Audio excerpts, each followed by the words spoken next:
Hey everyone, so we're now moving on to the parsing techniques.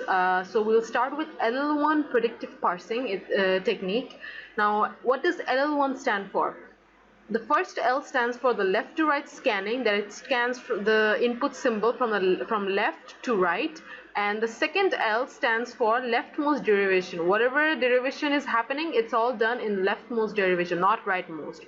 And 1 stands for one symbol, one input symbol look ahead for predictive decision. We're not going to be looking ahead 2 or 3 symbols. We're going to be looking ahead for by one symbol. And in order to parse an LL1 in order to parse a grammar with LL1 technique, if the grammar is ambiguous, then you have to remove it, and we have already studied the removal techniques for ambiguity. Like for ambiguity removal, we use left factoring and left recursion. So if it's of the form left factoring, we have to, if it's ambiguous, it's going to be either of these two forms. So if it's left factored, then remove the left factoring, and if it's left recursive, then remove the left recursion. That's it. Now let's move on to the actual technique on how to construct the LL1 parsing table. So this is this grammar. We have done this previously on the last video. It was all about finding the first and follow sets. So this was the grammar that we've used in the first example. So the first and follow sets are found out because that's what we're going to need for computing this table. Now this table, as you can see, it has on the columns it has the terminals, and on the rows it has the variables. Now the terminals, all the terminals that are used in this grammar are present here, but we can't include an epsilon. Epsilon cannot be considered as a terminal and cannot be put here as one of the column entries. And for the rows, it's all the variables that we have found till now in the grammar. All of them are listed here. Now the rule states, the algorithm states that when you have the variable e, and when you have the input symbol id, you have to look at the grammar e goes to te prime and find the first of t and put that rule. This rule will be put under that cell. So that cell, whichever has the whichever terminal contains the first of t. Now the first of e, we look at the leftmost symbol. The leftmost symbol is t. Now the first of t is, we found here, opening parenthesis and id. Now under opening parenthesis and id, we're going to be putting e goes to te prime, this rule. So we put this rule.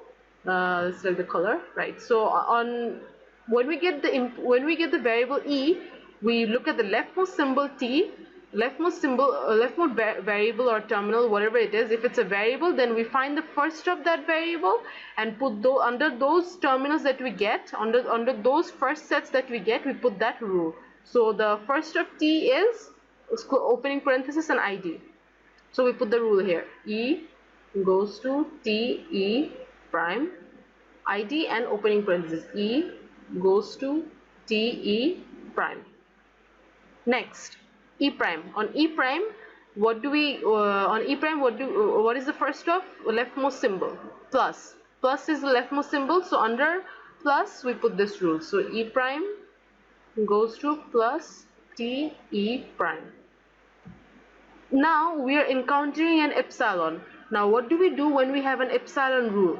Now the rule states that whenever you have an epsilon rule, take the follow of the left hand side variable. That means e prime goes to epsilon. So the follow of e prime, on the follow sets of e prime, put that rule. So if e prime's follow set are dollar, follow set contains dollar and closing parenthesis. So dollar and closing parenthesis will have e prime goes to epsilon, e prime goes to epsilon. So as I said, if you have an epsilon rule, always on the follow sets under the follow set terminals of the left hand side symbol of the left hand side variable, you put that rule.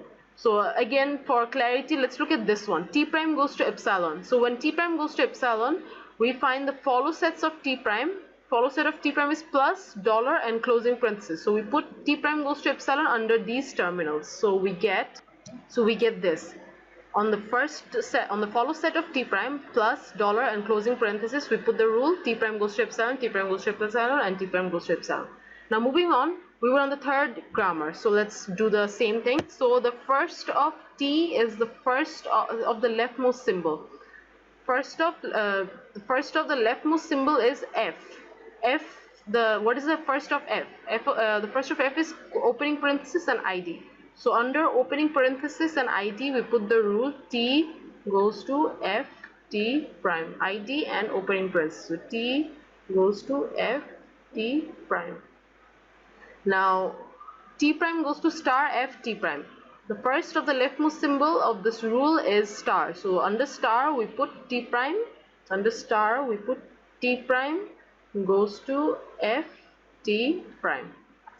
Now f goes to this. So on the first of the leftmost symbol is opening parenthesis. So we put this rule. F goes to e. And there's another rule id. Under id we put this f, because since that's the only terminal there, so that's the first of that the symbol of the right hand side. So the first of id is id, so f goes to id. That's it. So we've computed the table. Now there's some cases when you will have, like suppose if you haven't removed the ambiguity of the grammar, then sometimes you would have conflicts. This grammar that we have computed, it's unambiguous. So that's why we didn't run into some conflicts. Now what kind of conflicts would you run into? A conflict could be of the form when you have multiple entries in the same cell.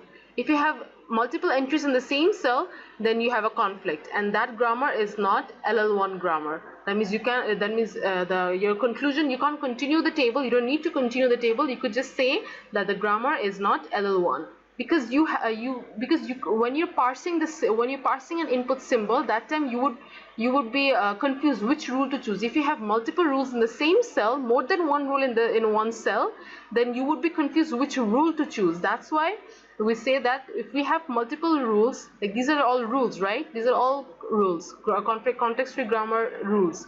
Now if there are multiple rules in one cell, then we would be confused on which rule to choose. That means there's a conflict. So then that grammar is not LL1. So that's about it for LL1 LL1 computation. Now in the next video we'll be looking into LL1 parsing. The parsing is when we have an input symbol, how do we compute LL1, what actions do we take, and how do we parse the input string. Give a thumbs up if you understood, if you have liked this video, and to support this series, and good luck.